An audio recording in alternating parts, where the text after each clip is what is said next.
So at the moment, it's about 14 degrees outside with a high of 23 today on Sunday, March 2nd. And we have to go outside and do a full service on this New Holland LS 170 Skidsteer. So welcome back everybody to Grit and Grind officially. Told you a couple videos ago we had to do a service on here, and as you noticed, I already have panels open, back panel open, side covers off. They're sitting right there, and the ones over there. So what do we have to do? So you have air filter, which I know this is already a part. I'll show you how it goes back together. You got a couple of different nuts here to keep your inner filter screwed in, then your outer filter, then the cover, and we have to clean that up. We have fuel filter, hydraulic filter down here. It's going to be hard to get in there. There is a secondary filter. Let's see if we can get it from the top. Just to show you guys. You can see a little bit of it over there. There's a secondary fuel filter. Your oil filter for engine oil is right there. We'll have to drain that underneath.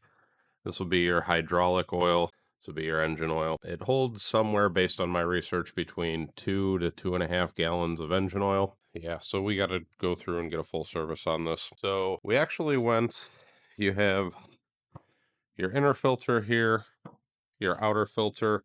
Got these all from New Holland at my local New Holland dealer. You have fuel filter. You can see original outer filter, not so good. Inner filter, not so good. I was worried about being able to get these filters from like Napa Auto Parts. I know that you can get your fuel filters, your oil filters, because we got them there before. But while I was there getting those at the New Holland dealer, made sure to get the other filters they had. However, they gave me the wrong oil filter. It's a little bit smaller than that one, way down in there, right there. So what I'm going to have to do is go to Napa, get that. This is actually a Napa filter that was on here for hydraulic. That one I think was a New Holland filter. I'm pretty sure that one down there, is actually also a Napa filter, but I also need engine oil. So I'm going to go ahead and when we drain oil, we'll get that out, get them to cross-reference it, get me a filter, and then we'll get oil at the same time. So yeah. Without further ado, let's get started. So I'm going to clean this up. It's a lot of dirt in there. Clean that up, get my air filters back in because I don't want to have to run this machine without any protection for debris coming into the motor. Probably change out your fuel filter. If I can get to the filter that's down here, the secondary fuel filter, I'll probably go ahead and do that. If not, we might have to raise this boom up, which we're probably going to have to do anyway, which can't do in here because my ceilings are too low. So we can get really good access to the oil filter because from this bar to down there is a long way down. As much as I like to torque myself into here to do that, going to be easier to do this, though it is 14 degrees outside, so I don't know how much I'm going to want to do that today, but let's get started. Okay, so now we want to make sure we go ahead and clean up the cover to this air filter housing, and we also want to clean up this inside of the housing. So we're going to start there. You can use pretty much whatever you want to clean this. I'm just using here a Clorox wipe. You can use brake clean, something that dries and doesn't leave a residue in here, because you don't want to leave this with moisture. You're going to be sucking air.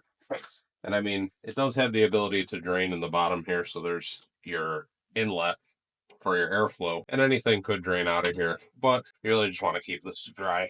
So I'm going to go ahead, give that edge a nice clean, and then I can see, not that you can, but back in here, there is a lot of dirt and debris.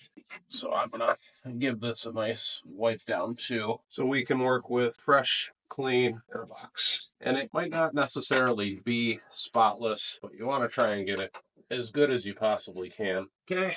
And then, so this is your outside. I'm not too worried about this, but you want to get this inside and this edge cleaned up. I give that a wipe down. And your air cleaner is super important. Your air filters, I should say, because if you get any sort of debris sucked into your engine, you can blow it up. And then you're talking a lot of downtime as well as a good cost. Rebuild it if you're lucky. Might have to put a new one in if you're unlucky. So these little important maintenance steps really help keep your machine running longer and avoiding any unnecessary downtime. Now that we got that cleaned up a lot better than it was, we'll go ahead and install our filters. So inner filter here, and it's really important that when you go ahead and service this on your machine, don't just take any of the numbers you see here because they have multiple air filters for these machines. I don't know if necessarily the engine oil filter and fuel filter, all that, those might be the same across machines, but make sure you give them the serial number and the information on your machine. As you can tell, this is a lot better than that.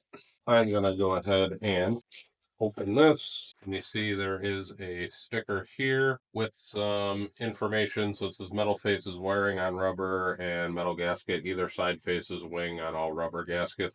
It's talking about your install procedure. And as you can tell, I got a little bit of dirt right there. So I'm going to try not to touch this anymore. That seal is going to go into your housing, your wing nut here, and then you will install a separate outer filter after you tighten that down. So let's pull this sticker off, and you can see there's an O-ring gasket here that your wing nut will seal against, just like that. But to make this easy, put that in there, put this debris off to the side. Now, as far as I can tell, all of these wing nuts are the same. There's 3 of them, so it's going to be inner filter, wing nut, outer filter, wing nut, cover, wing nut. So we're going to put rubber seal on like that.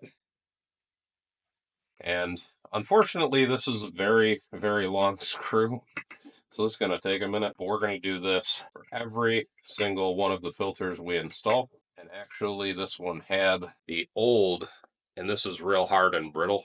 The other one's pliable. So that still had the old O-ring on it. So make sure when you're reinstalling these that your old O-ring isn't there, so it seats properly. You can run your new O-ring onto this wing nut like so. It's not necessarily about, when you put these in here, going ahead and torquing it down as much as it can be, but you want to snug it up so that way this doesn't have any movement. So we have our inner filter in. Now it's going to be outer filter, next wing nut, which as you can see, this one doesn't have a gasket on it, but it's dirty. So I'm going to clean this one up a little bit like so. I might as well clean up this outer one. Okay. Time for outer filter. There is a part number there if you want to pause and take a look at it. This one also has a gasket and tape here, and it essentially says the same thing on that about installation instructions. So we will pull this off. This is your inside, this is your outside. It goes in like so. Repeat the process again. Maybe they are slightly different. This rubber on here. Good thing this is pliable. Install. Now again, just want to snug this up. It's not about completely torquing it down, getting it nice and snug. Lastly, install our cover. This one doesn't have an O-ring. Nice and snug. So next thing I'm going to want to do is going to be that fuel filter down there. Let's see the new one. This appears to be a slightly different bottom than how that one is. I believe that one I can just twist and unscrew from the bottom. This has an actual drain in it just because I want to make sure for a fact that this is the same filter and I don't have to return it. I am not going to open this just yet. We're going to take that one off and compare it before we do anything with this. So messing around with this for a minute off camera, that nut on the bottom that's slightly different but similar to this is going to be a drain, so you can drain whatever diesel is in that and also act as a water separator if you had to separate any water from there. So we can use that then to drain the diesel out of that old filter, and then we'll also have to crack that filter at the same time. So I'm going to have to find a filter wrench, but I have a Forma drain in here, which I just ordered the other day. This is a knockoff from Amazon. A 4-pack of them was like $14, but hopefully trying to keep any diesel from collecting in the bottom there and actually going into the pan. So let me find a filter wrench so we can crack that open, then get this off, because there's a chance that if you just crack that bottom and let it drain with a perfect seal on that filter, that you will actually end up creating a siphon effect and it could drain out your tank. I've seen that a lot on these newer diesel vehicles. So that's definitely something to be cognizant of. So as you can see down there, I did find a filter wrench. That is a little bit tight to try and put a filter wrench around it, but I did find that I do have the ability to wiggle that off of there.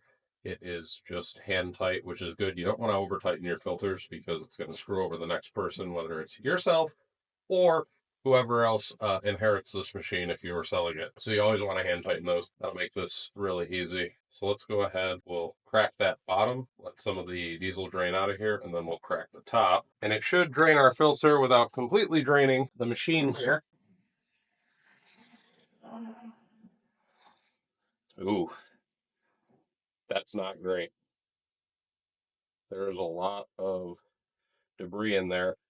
You can see that it's clearing out, which is good, but that definitely means that this is time for a change.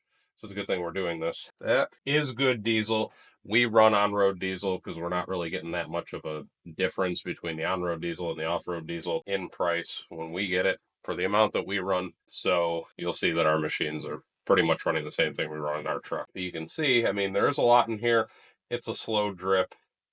Let's crack this filter. There we go. This is a Donaldson, so I'm guessing this fuel filter came exactly from Napa and not from New Holland initially. Yeah, there's some sludge coming out of there. It was definitely time. And you can't see it, but I'm looking at the bottom. It was time to replace this. I'm going to clean up my hands a little bit, and we'll clean up the bottom of that housing and inspect it before we go ahead and install your other fuel filter. And I will make sure that we fill the new one with fresh diesel, just so we try and get as much air out of the system before we go ahead and try and start this. Plus, before I do start this, there's that other filter in the back, which is this one right here. And note, your arrow points to the way fuel flows. So we'll see how the other one is. This should be from your tank into this pre-filter, into that filter, and then up into your injection pump. So I believe it's going to go this way, but we'll double check that when we pull that other filter. So I was inspecting the bottom of this housing, and it's pretty clean where the actual filter goes, but right around the edges of that filter, it is not. So I'm going to go ahead and wipe this off just because I don't want any of that getting into my filter. So now looking mucho better for sure. And I'm not going to reinstall that filter yet. I did check. It appears to be the same size, but this is a CNH filter as opposed to a Donaldson, so that came from Napa. So the next thing that I need to do is check for that filter that goes from the tank to that filter. So let's do that now. Okay, so I was wrong on the location of where that first filter is. It's actually right here. So we're going to have to crack this line off, and there's a line on the back that we'll have to crack off and pull this out and inspect it, because I'm not totally convinced the filter they gave me is in fact the same one. It almost seems like that one might be smaller, which could be fine. But the way this fits into this housing, kind of, I can get you any angle in there. Kind of hard to see it, but right here is where that sits in. So we'll get a screwdriver, take that end off, take the other end off, and see what we're working with. All right, so I had to be a little bit of a contortionist to try and get this out because the boom isn't up in the air. And I started taking this out, and can you spot the difference? This has wires going to it. This is just a fuel filter. That is actually a small fuel pump, which comes from the backside tank, suck fuel in, puts it into your filter down here, which then goes up into your injection pump. So this inline filter is not what I need. So we are not going to put this in here. There is not an inline filter on this anywhere between the tank and here. So I am going to, for now, put that back in where it was, hook the lines up, and then we will pre-fill our filter, our new filter, put it back together, and make sure this machine fires up. I am doing this off camera, but by the way, to take those lines off, I couldn't get it with a screwdriver, so 1/4 inch socket and a 1/4 inch drive. All right, so we got line installed here. Now we need to put that fuel filter back in. So here's our new filter from New Holland. You can see it has the drain here on the bottom. When this filter is attached, you can open it or close it to drain water out of there. But to give us the best chance of success for this starting, we're going to fill it with diesel. Make sure to put diesel around this edge so it makes a tight seal, so that way it should be easier cranking this machine up, getting it back in working condition. You also want to make sure that when you're reinstalling any filter, there's not an O-ring on the bottom of that housing. I did check, there is not. The old O-ring came off with the old filter. You don't want a double O-ring ever because you'll not get a proper seal. So let's fill this full of diesel and reinstall. Now that we got this full of fresh diesel, take a little bit and wet this seal. This came tight.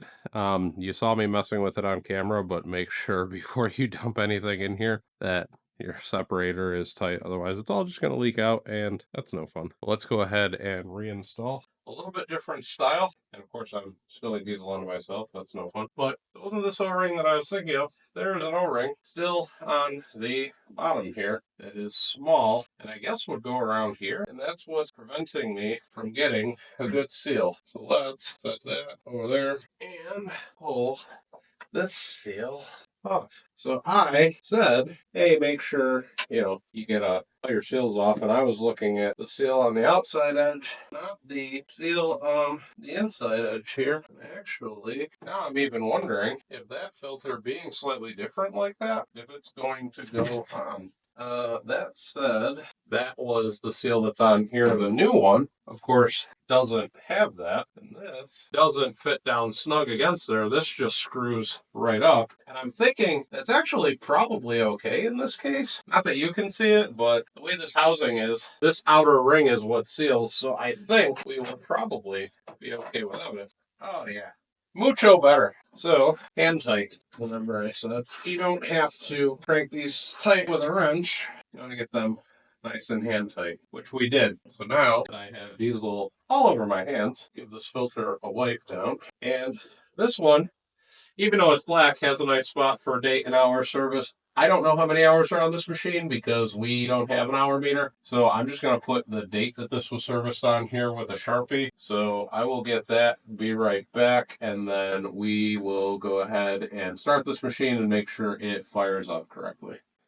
All right, so there are a couple things. One, I noticed radiator's full, but that coolant reservoir, it should be, here's your cold line, but it's actually about here. We want to go ahead and address that, but I don't have the right kind of antifreeze here. Also, I can't actually get this up in the air right now, boom up in the air outside until I get this running, so that'll be next step. But also, it is cold outside. It's still only about 17 degrees. I would have to get this nice and hot, which is an easy part. The part that is difficult is actually draining the oil and messing with this while it's cold outside with the boom up in the air, because again, I don't have enough space from my ceiling to get this up for the locks in place, and I am not going to raise the boom on this until we actually get those locks out. I'm not going to work on this machine. That's just dangerous.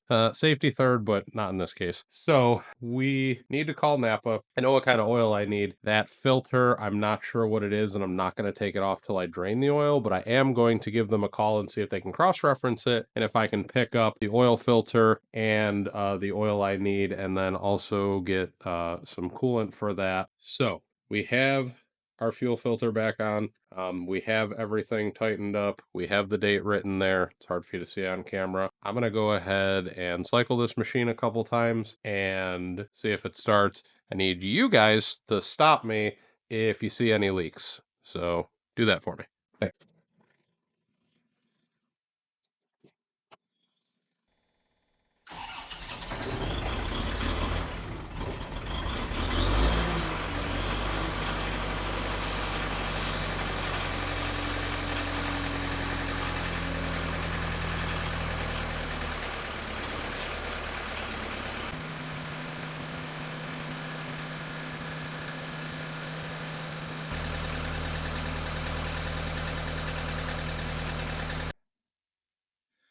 Great success. So no leaks here, no leaks on the back side. It started up pretty decently and it was idling fine.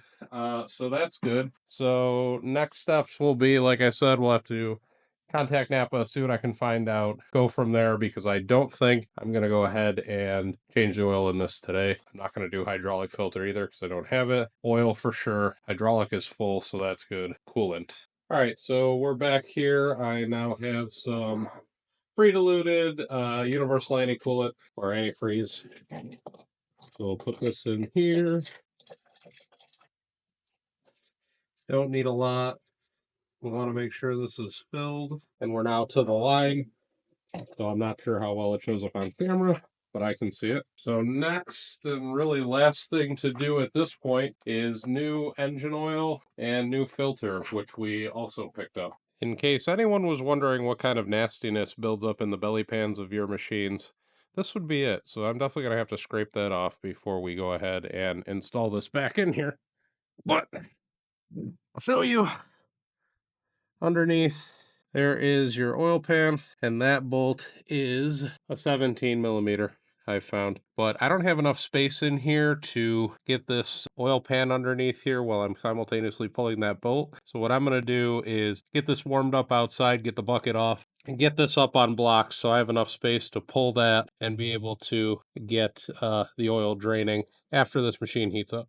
All right, as you can see, I am in the driveway now. I got my setup of these anti-fatigue mats that I'm going to be laying on so I can take that off. I have Skidsteer slightly elevated. It's on an incline because this driveway goes downhill. So slightly elevated. It's tipped just a little bit forward, but not too much. Should be good enough for what we're doing. And I have a tire wedged in there in between this tire. I'm not all the way to the end of my blocks. I have another block right there. I have the parking brake set. And as far as the boom up in the air, I have the boom locks out on both sides and they're resting up against the stops so this boom cannot come down. Why is this important? So important because the only way to get to this filter right here is just like that, instead of trying to reach over and down because your boom's normally right here. Now that this is off, I ran it for a little bit, took the bucket off, make sure to get it nice and warm. We will start draining the oil.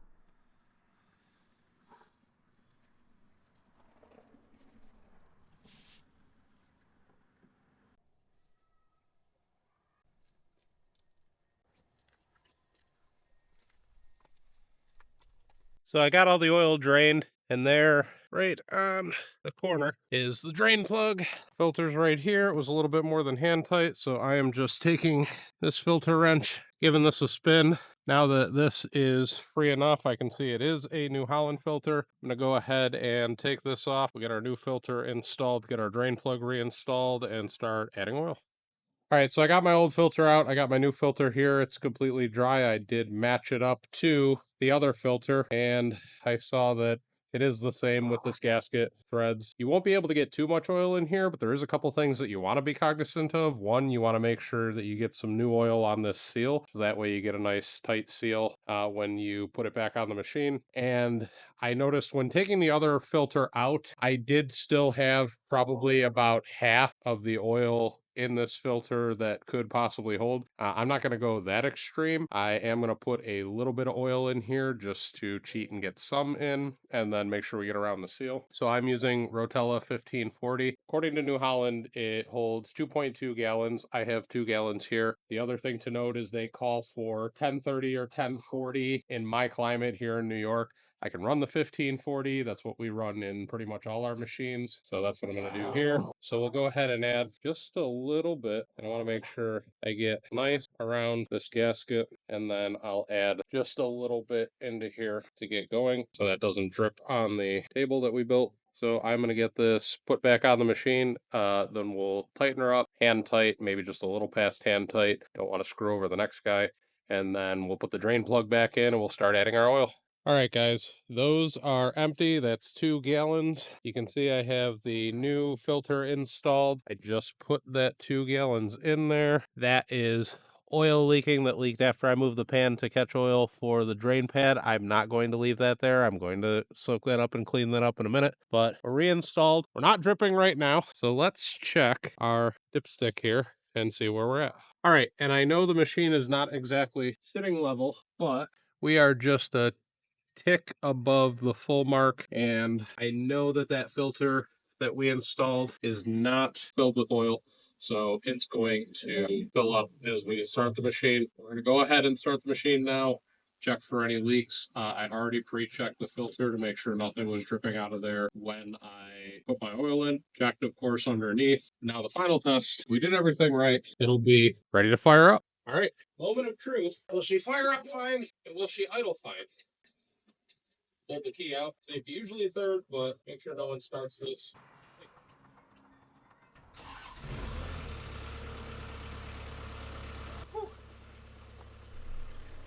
Okay, it sounds good. Probably should have put that there. Any leaks? No, it's pretty dry. Anything actively dripping underneath here? Does not look like it. Okay, we're gonna let this machine idle for a minute, and then we'll recheck the dipstick after I let it down on the blocks and get it onto level ground. Another thing I wanted to show you guys real quick is it's a lot easier to put those side covers on when the boom is up in the air. So as you can see from that one, there's a tab here, a tab right here, another tab, that these have to slide into in order to stay locked on properly. They're pretty thick, but they're not that thick, so if they're not locked on completely, you will bend these when you're moving the arms up and down. So make sure you line up those tabs and lock it into place. Just like I did with the one on the other side. You can see it doesn't really have a lot of room to go anywhere because we're locked in place. All right, last thing before we let this off of here. These are your locks. They oftentimes get stuck because if you're like us, you don't often have the boom up in the air. It's usually down on the ground. But when you're working on it, you want it up in the air. So these get stuck. This one did not want to open, so I just sprayed a bit of WD-40 on there. To actually lock and unlock those, you have to raise the boom up, and then this lever just pivots left or right. So out towards the exterior of the cab is going to be in your locked position. In will be your unlocked position. So we're going to go ahead. I had this machine idling for about 3-4 minutes. It was running good. We're going to go ahead, start this up, raise it up, unlock these, set it down, get it back down to level, check my oil level, and see where we're at. All right, guys, I checked it for more leaks and found that we were good, so I put my bottom cover on already. You saw me put the side covers back on. We're sitting on level ground now. Let's see how we're doing oil level wise. It's hard to do this one-handed and control the camera at the same time. All the way back in. We are right just a touch below the full mark. So that's going to kind of wrap this up for this video. I just have to put this away, clean up the bit of oil there, drain that oil into those containers, and any auto parts store will take them back free of charge. Don't dump it anywhere and just let it deteriorate into the ground. That's not good for anybody. Make sure you clean up any spills. So yeah, we're all back together. I wanted to go ahead and service this because it's been a while. My dad was nice enough to bring it over, let me use it to plow snow a couple times when things got real bad. So I wanted to save him some time and frustration. Go ahead, get this serviced up. He's going to come get it, or I'm going to take it to him sometime this week, probably in the next 5 days or so. But yeah, that is servicing this LS 170 New Holland. All right, guys, that wraps up this video. Thank you for coming along the journey with me. I hope this was helpful for anyone who needs to service a skid steer. We greased it a couple videos back, so I'm not going to bore you with that. But as a reminder, we did new air filters, inner and outer, new fuel filter, and new oil filter, new oil. This machine was greased in the last video. So if you like this content, please don't forget to like, comment, and subscribe.